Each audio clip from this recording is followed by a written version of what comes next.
I'm Dana K. White. I am the author of Decluttering at the Speed of Life and the creator of the No Mess Decluttering process. And my process works because it doesn't use emotions.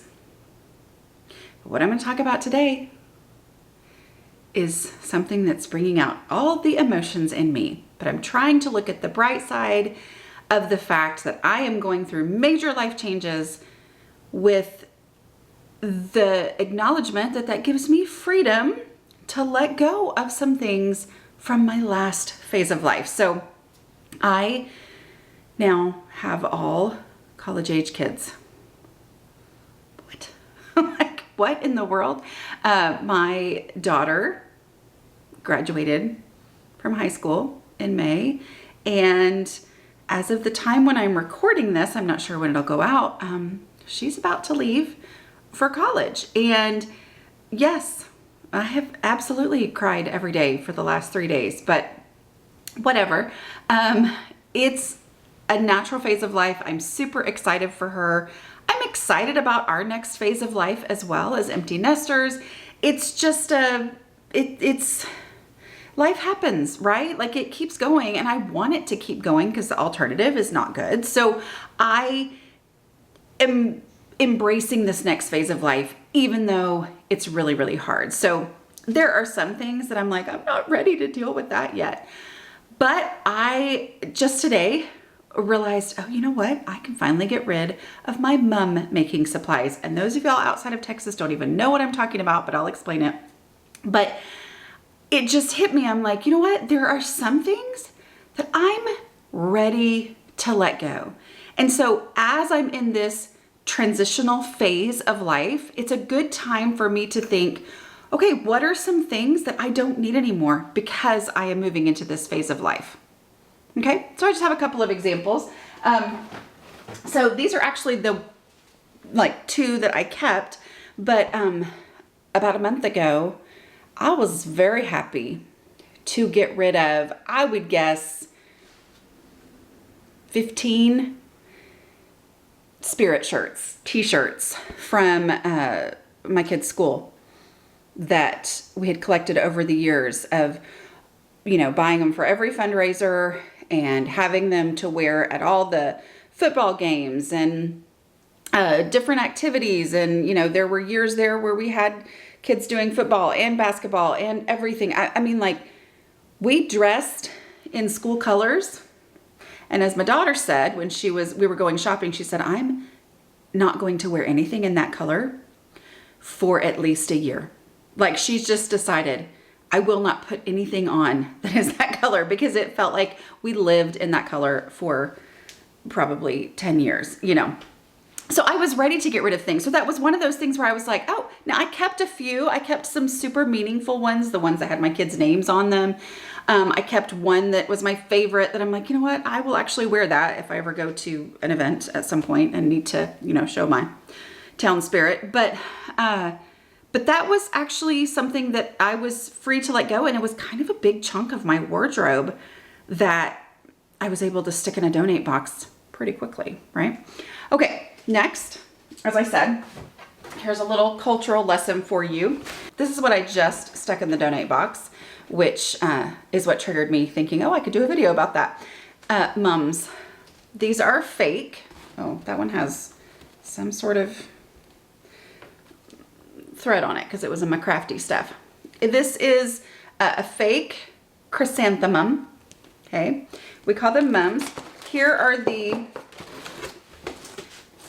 little things, okay, that you will attach these to, and then you're gonna put long streamers down them. The longer the better. My daughter was never super foo-foo, and so she didn't want the ones that dragged on the floor, but a lot of people had them. This is a small mum, okay, and you have all sorts of decorations and all sorts of things, and it's a Texas thing. Whenever somebody moves here from out of state, they're like, what are all those things people are wearing? And we're like, they're mums. It's what we do in Texas, and it's for homecoming. At homecoming, the kids get a mum. I've heard stories of girls breaking up with their boyfriends because it wasn't a nice enough mom. And these things are crazy expensive. So we always just made our own, had a lot of fun with it. We'd have mom making parties and stuff. So I had collected different supplies over the years. But I'm done. I'm done. If I ever have a grandkid who Grandma Dana needs to make them a mom, I will go out and buy other stuff, but I'm not keeping all this, because who knows where my grandkids are gonna live anyway. And if they're outside of Texas, they won't even know what a mom is. So these are for homecoming mom supplies. This is all the ones that I just stuck in there. I did keep a lot of the ribbon because those are things that I could use for other types of craft projects. But okay, and then it's inside out. Why is it inside out? I'm just kidding. I'm totally not getting rid of this. This was something that I was like, oh, I guess I could get rid of my my thing. It's like a wearable blanket that I would wear to football games when it got really cold. Yeah, there's no way I'm getting rid of that. But there are plenty of other things that over time, I'm sure, as long as I have this mindset that, you know what, it's okay. This is a nice thing to be moving into the next phase of life. It's a good thing. It's hard. It's hard on mama's hearts. And yet, when I let myself be thankful for the new phase giving me freedom to let go of things that we just legitimately are not going to need or use going forward, I appreciate that, right? So for those of you who are not in the same phase of life that I'm in, here's some other examples of times when I have done this. Now, when I realized that I wasn't going to have any more infants and I got rid of baby clothes, that was in my eBay selling days, right? So I sold them all on eBay. But as they got older and I wasn't selling on eBay anymore, as we would move out of a phase of clothing, I would just donate everything of that size once we knew that we weren't going to have more kids coming along, using those types of things. And it was hard, but I would give myself permission to keep one, like these 2 spirit shirts that I kept. These have all the memories, right? Like they have all of the happy feelings that, oh, when she was in that play, and oh, when she was on her dance team, and oh, when the boys were in the playoffs, whatever.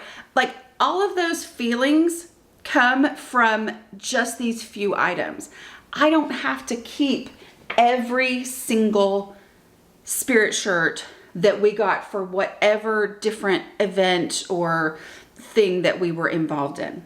That I still have the memories, just having a few things. So I have them on a special shelf in my closet.